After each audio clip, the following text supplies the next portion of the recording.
Mesdames et messieurs, bonjour. Mesdames et messieurs, bonsoir. Bienvenue dans le JT Soir sur Canal 3 Bénin à la une de l'actualité ce dimanche 17 mai 2026, signature de la convention de groupement local de coopération transfrontalière du secteur Waké-Koparogo côté béninois et Bina 1 et 2 côté togolais. Ce nouveau cap a été franchi vendredi dernier à la faveur d'une cérémonie qui a eu lieu à Waké dans le département de la Donga. L'acte vient renforcer la relation bilatérale entre le Bénin et le Togo. On en parle dans un instant. On parlera également de l'ONG Je suis citoyen béninois qui était dans un exercice d'évaluation de l'impact de ses actions au sein des communautés à savoir les différents acteurs engagés dans la sensibilisation sur l'importance des pièces d'identité et dans la délivrance de ce précieux sésame. On fait le point de leurs interventions avec une projection pour de meilleurs résultats. Images et reportages à suivre. À suivre également le point de la cérémonie de lancement de l'ouvrage intitulé La réglementation en matière de tourisme au Bénin, préfacé par Jean-Michel Abimbola, ministre du Tourisme, de la Culture et des Arts. Le livre présente l'univers du tourisme au Bénin. Hervé Nyansounou en est l'auteur. Voilà pour le sommet. Merci d'être au rendez-vous de l'information sur Canal 3 Bénin. Le Togo et le Bénin franchissent un nouveau cap dans le renforcement de leurs relations bilatérales. Vous allez le voir, les deux pays ont signé la convention du groupement local de coopération transfrontalière du secteur Waké-Koparogo et Bina 1 et 2. C'était vendredi dernier à la faveur d'une cérémonie officielle qui a réuni à Waké des autorités administratives, politiques et des acteurs de développement des deux États ainsi que des partenaires techniques et financiers. À travers cet acte, les deux parties entendent consolider les échanges, promouvoir le développement des zones frontalières et renforcer l'intégration entre les communautés vivant de part et d'autre de la zone frontalière. Reportage. Officiel de la convention entre les maires de Waké et Kopago côté béninois et leurs homologues de Bina 1 et Bina 2 côté togolais. Suivi de la cérémonie de port d'échappe aux 4 autorités communales. Deux actes symboliques fort simples, mais d'une grande portée dans la coopération transfrontalière entre le Bénin et le Togo. L'événement qui nous réunit ce jour constitue une étape historique et décisive dans le processus de construction d'un espace transfrontalier dynamique, solidaire et prospère entre les collectivités territoriales du Bénin et du Togo. Ce groupement, dénommé Wakobina, n'est pas une simple structure administrative, mais un cadre concret de concertation, de coordination et d'action commune. En institutionnalisant la coopération transfrontalière, nos États réaffirment leur engagement en faveur de la paix, du développement local, de la libre circulation, de la prévention des conflits. Bina 1, Bina 2, Waké et Koparogo démontre qu'une coopération fondée sur la confiance mutuelle et la solidarité peut produire des résultats tangibles au bénéfice direct de nos populations. Cette signature de convention est l'aboutissement d'un processus entamé depuis mai 2017 grâce à l'accompagnement de la GIZ et du programme frontière de l'Union africaine. L'Allemand réitère son engagement à vos côtés pour faire des zones frontalières des espaces de liaison et de solidarité. Autre temps fort de la cérémonie, la visite de la bonne frontière. À l'est, c'est le Bénin et à l'ouest, c'est le Togo. La visite du site maraîcher de Ndiakada à Séméré et la pose de la première pierre pour la construction d'une école. Je l'annonçais en début de cette session d'information, l'ONG Je suis citoyen béninois était en séance ce samedi à Soava. Objectif fait le bilan de ses actions et apprécier l'impact au sein des communautés. À cet effet, les différents acteurs engagés dans la sensibilisation sur l'importance des pièces d'identité et dans la délivrance de ce précieux sésame ont fait le point et se sont projetés pour les prochaines étapes. L'événement a connu la présence des maires des communes bénéficiaires des projets de cette organisation non gouvernemental. Reportage. L'une des réformes majeures de la gouvernance du président Patrice Talon ayant un impact concret sur les populations est celle relative à la digitalisation de l'état civil. Grâce à cette initiative, des millions de Béninois ont désormais accès à des documents d'état civil, facilitant ainsi leur identification et leur inclusion dans la vie administrative et sociale. Aux côtés du gouvernement et en étroite collaboration avec les services de l'Agence nationale d'identification des personnes, l'ONG Je suis citoyen béninois vient de mener à bien une vaste opération de délivrance du certificat d'identification personnelle CIP. En fait, l'opération n'est pas du tout à but politique. Beaucoup pensent que c'est à but politique. C'est vrai que les élections, c'est une des raisons pour lesquelles un citoyen doit avoir une pièce d'identité. Il y a les programmes de microfinance, il y a les programmes d'assurance qui viennent bientôt. Donc nous souhaiterions que beaucoup de nos compatriotes bénéficient de ces projets-là. Pendant plusieurs mois, des actions de sensibilisation et d'accompagnement ont permis de faciliter l'accès aux pièces administratives à plus de 130 000 personnes dans les communes de Soava, Zé, Alada, Bopa, Hueyogbe, Tofo, Lokosa, Perere et Ndali. Le volet social a conduit à ce que les femmes, surtout les ménagères, les agriculteurs, les pêcheurs, doivent disposer de la carte. L'opération CIP et C'est moi a donc permis non seulement de rapprocher l'administration des populations, mais aussi de rapprocher les citoyens des urnes, de la démocratie et de leurs devoirs civiques. Fort de ces résultats, les différents acteurs entendent poursuivre et étendre ces actions, notamment en direction des couches les plus vulnérables, avec pour ambition de promouvoir une citoyenneté plus inclusive et accessible à tous.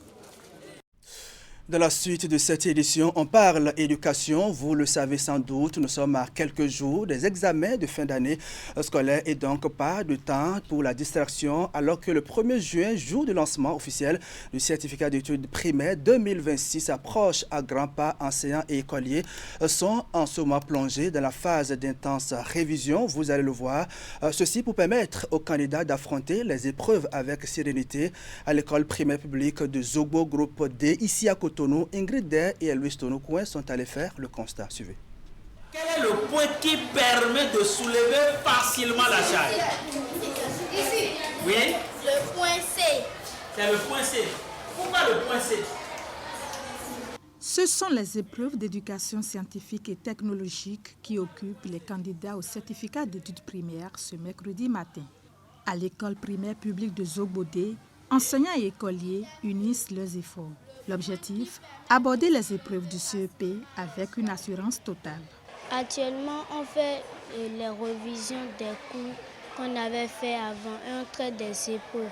J'ai des difficultés en entité. Je vais bien apprendre mes leçons de grammaire, d'orthographe et de conjugaison. À la maison, c'est moi-même qui révise les cours. Et à l'école, le directeur nous aide à réviser, à traiter les épreuves. Je suis prête à traiter les épreuves le jour des examens. Ils sont 56 candidats, dont 22 filles, à participer à ces séances de révision intense à l'école primaire publique de Zogbodé. Ce dispositif, initié par le ministère des Enseignements maternels et primaires, vise à rehausser le niveau des apprenants pour maximiser leurs chances de réussite. Nous avons fini déjà les leçons et nous sommes au temps de révision. Et notre ministre aussi a élaboré un plan d'encadrement qu'on appelle soutien pédagogique à l'endroit des candidats. Nous sommes dans la 2e semaine de cette organisation et sans vous mentir, nous sommes prêts pour affronter les épreuves. Les enfants sont prêts, nous attendons le jour J pour, comme d'habitude, marquer les 100%. Le directeur de l'établissement a par ailleurs prodigué de précieux conseils à ses élèves pour les guider sur le chemin du succès. Je voudrais inviter les élèves à persévérer, avoir foi en soi-même.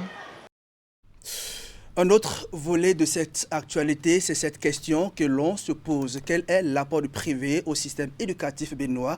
La rédaction de Canal 3 Bénin s'est intéressée à la question et l'une de nos équipes de reportage a sillonné quelques établissements de Cotonou et Abomey-Calavi. Ce qu'il faut savoir, c'est que le privé joue un rôle crucial dans le système éducatif au Bénin en palliant les limites de l'État en matière d'infrastructure et d'encadrement. Il absorbe une part importante des effectifs scolaires du primaire au supérieur intensifie donc l'offre de formation et crée de nombreux emplois. Tout ceci est couronné par de meilleurs résultats de fin d'année scolaire. Voici ce que nous en dit Hugues Vigny. On a inscrit l'enfant au privé. C'est pour le suivi. Parce qu'à 8h, il ferme, à midi, il ouvre. Comme Dame Florence, ils sont innombrables, ces parents qui, pour des raisons de sécurité ou de performance scolaire, confient l'éducation de leurs enfants à un établissement privé. Surfant sur l'intérêt qu'elles suscitent, ces écoles détenues par des particuliers prolifèrent dans les quartiers de ville. L'État ne pourra pas embrasser le nombre d'enfants scolarisables, ne peut pas gérer le nombre d'enfants scolarisables. Mais les établissements privés ne se contentent pas d'apporter cet appui prépondérant au système éducatif national. Au fil du temps et des examens, entre taux de réussite au-dessus des 90% et positionnement d'élèves dans la classe des plus brillants, ils se démarquent à travers des résultats en courbe ascendante. Et ces apprenants-là qui sont à la traîne, on leur organise à titre gratuit des renforcements spéciaux. Ici, dans les écoles privées, on n'a pas de classe volante. Chez nous, ici, le quota horaire que l'État a conçu est exécuté. Il n'y a pas que l'enfant vienne et n'ait pas cours. À ces trouvailles internes s'ajoute un accompagnement non négligeable du gouvernement. C'est des appuis conseils pour pouvoir nous aider à mieux encadrer nos enseignants. Cependant, pour le président du collectif des chefs d'établissement du littoral, plusieurs défis restent à relever. On n'a pas de subvention. Il y avait une note de l'autorité qui notifiait aux établissements privés qui n'ont plus le droit de renvoyer les élèves pour faire de non-paiement de contributions scolaires. Et puis, les parents en abusent. Un enseignant, il est illégal. Mais quand vous venez, vous parlez, charabia, devant les élèves, comment on peut vous prendre au sérieux? Donc, les taux de réussite nationaux au CEP, au BEPC et au baccalauréat 2025 sont respectivement de 89,81%, 77,25% et 73,02%. Toute autre chose à présent, savez-vous comment sécuriser votre mot de passe? Alors le reportage qui va suivre peut vous aider, qu'il s'agisse d'accéder à votre boîte de messagerie, effectuer un achat en ligne ou accéder à un service public. La création d'un compte avec mot de passe est très fréquente.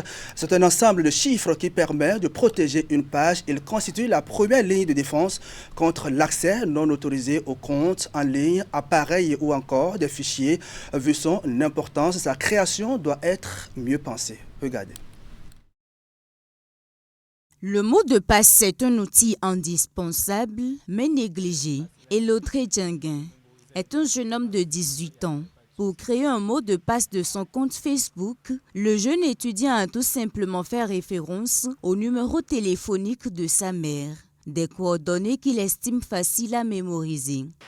Bon, déjà, comme je ne me connais pas trop dans les mots de passe, alors j'ai fait référence au numéro de ma maman, donc j'ai utilisé le mot de passe de ma maman tout simplement. Contrairement à lui, d'autres jeunes rencontrés ont compris très tôt que le mot de passe doit être tenu pour secret afin d'éviter qu'une personne non autorisée y accède. D'abord pour mettre des mots de passe sur mes comptes, que ce soit en ligne ou bien sur mon téléphone par exemple, j'évite surtout de mettre mes identifiants personnels comme par exemple ma date de naissance, le nom de mes enfants, en tout cas tous les mots-clés qui m'entourent, qui font partie de mon environnement quotidien.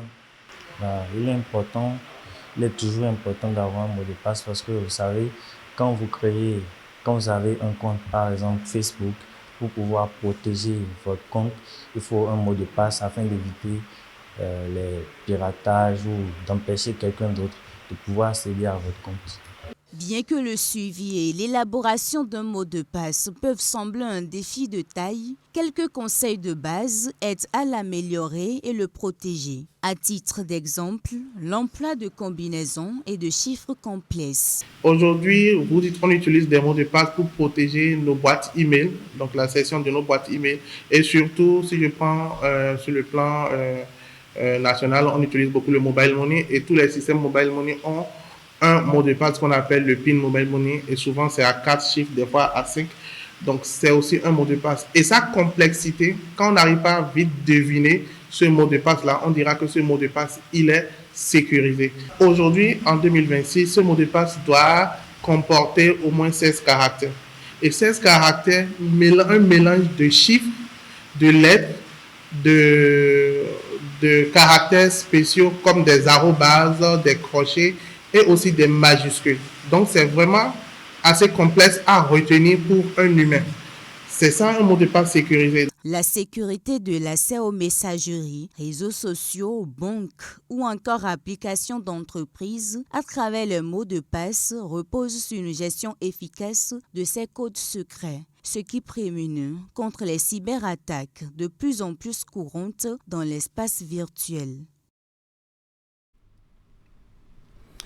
L'école supérieure des métiers des énergies renouvelables, avec le soutien de la Société béninoise de production d'électricité, organise une session de formation au profit de plusieurs jeunes techniciens. Vous allez le voir. L'objectif est de renforcer les compétences des jeunes et répondre efficacement aux besoins croissants en énergie solaire. Une initiative qui mise sur la qualification professionnelle pour accompagner le développement des solutions énergétiques durables au Bénin. Au total, 350 jeunes sont en préparation à la certification niveau 1 CEDEAO. La vision derrière ce projet est de permettre au Bénin de disposer d'un réseau de techniciens capables d'intervenir rapidement et efficacement. On fait le point avec Teddy Goudalo. Au centre de formation de l'École supérieure des métiers des énergies renouvelables, 350 jeunes techniciens ont entamé une session de préparation à la certification CEDEAO niveau 1, une certification professionnelle dédié à l'installation et à la maintenance des systèmes solaires photovoltaïques domestiques hors réseau. Aujourd'hui, le Bénin, dans l'espace CEDEAO, grâce à ESME et ESME Academy, se trouve en première position des jeunes certifiés au niveau 1. Et à l'issue donc de ces 2 semaines de formation, les jeunes qui répondent, il faut le dire, aux critères pour se présenter à la certification niveau 1 de la CEDEAO vont être retenus et passer la certification. Cette formation s'inscrit dans le cadre du projet de réalisation de 750 infrastructures socio-communautaires. Grâce au soutien de la Société béninoise de production d'électricité, les participants alternent théorie et pratique afin de renforcer leurs compétences dans un secteur en pleine expansion. Nous avons besoin de jeunes compétents, capables d'apporter des solutions adaptées aux réalités de nos territoires. Des techniciens rigoureux, responsables et conscients des exigences liées au métier de l'énergie.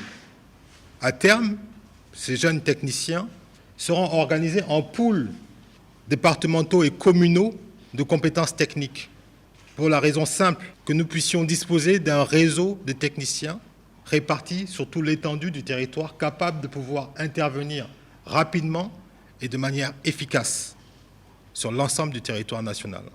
Au-delà des conseils pratiques prodigués à ces jeunes techniciens par le ministre conseiller Espedi Wessou, la séance s'est soldée par une visite des différentes installations du centre de formation. Reste de l'actualité pour le compte de cette édition. On parle littérature avec le lancement d'un nouvel ouvrage. Le chef-d'œuvre de Hervé Nyansounou est consacré à la réglementation en matière de tourisme au Bénin. Préfacé par Jean-Michel Abimbola, ministre du Tourisme, de la Culture et des Arts, l'ouvrage offre désormais à tout acteur du secteur une boussole pour naviguer dans un environnement professionnel en pleine mutation. Son lancement a eu lieu ce samedi à Cotonou. Reportage. La réglementation en matière de tourisme au Bénin, c'est l'intitulé de l'ouvrage officiellement lancé ce samedi. Hervé Nyansounou, conseiller à la Cour d'appel de Parakou et membre du Conseil supérieur de la magistrature, en est l'auteur. Préfacé par le ministre du Tourisme, de la Culture et des Arts, Jean-Michel Abimbola, ce livre guide chaque professionnel vers des projets innovants. Les livres transmettent des connaissances. Les grandes œuvres, elles, transforment les pratiques. Je nourris l'espoir que cet ouvrage appartienne à cette seconde catégorie. Je lui souhaite un large rayonnement et le succès qu'il mérite.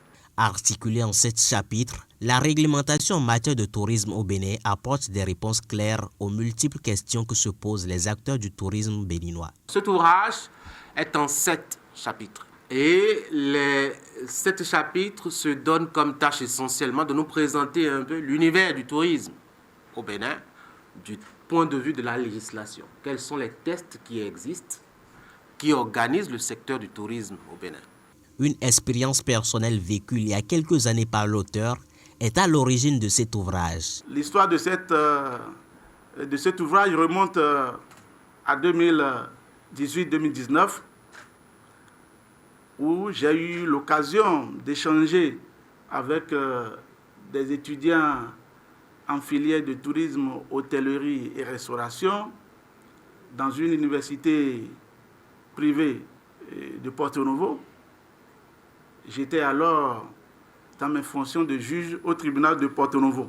Le lancement de l'ouvrage intervient dans un contexte marqué par les réformes structurelles opérées par le gouvernement dans le secteur touristique.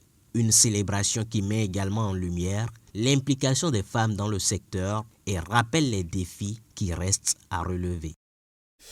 On va finir avec cette actualité qui nous conduit à la Direction générale de la police républicaine. C'est ici à Cotonou.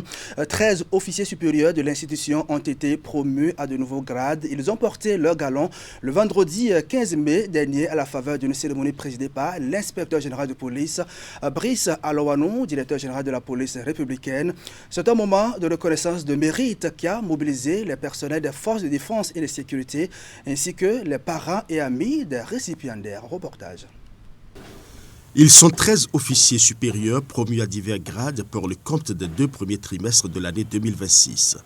Parmi eux, un nouveau contrôleur général de police, 2 commissaires divisionnaires et 10 commissaires principaux. Au rang de ces derniers, une figure bien connue des médias, le porte-parole de l'institution, un jeune officier prometteur qui, une semaine plus tôt, recevait à l'ambassade de France une décoration légendaire, une distinction de prestige qui vient saluer son mérite et son professionnalisme hors pair. Et c'est à l'actif de toute la police républicaine. C'est à travers 2 mots que je vais vous demander de vous mettre au travail et résolument au travail. Esprit de sacrifice et l'intérêt général. Derrière ces nouvelles barrettes se cache une symbolique forte, celle de l'excellence. Si la police républicaine affiche aujourd'hui une efficacité redoutable sur le terrain, c'est avant tout grâce à la vision méthodique et aux décisions courageuses de ces hommes de commandement. Des leaders stratégiques qui insufflent au quotidien à l'ensemble des troupes la rigueur nécessaire pour accomplir leur mission sacrée, celle de sécuriser les personnes et les biens sur l'ensemble du territoire national. Le fonctionnaire de police n'a pas un intérêt personnel à défendre. Il a été recruté pour travailler à la préservation de l'intérêt général. Et cette dynamique de performance porte une signature, celle du directeur général de la police républicaine à l'inspecteur général Kokou Brice Alowanou, un technocrate purtain, un homme de terrain pétri d'expérience qui conduit les réformes de l'institution avec une clarté remarquable. Sous sa gouvernance, l'avancement devient le juste reflet de l'engagement. Voilà, mesdames et messieurs, ainsi va le Bénin ce dimanche 17 mai 2026. Merci à vous qui nous suivez depuis Avlamé, c'est à Zobodomé. Merci de votre fidélité au programme de Canal 3 Bénin. Bonne fin de week-end à chacun et à tous. Bonsoir chez vous.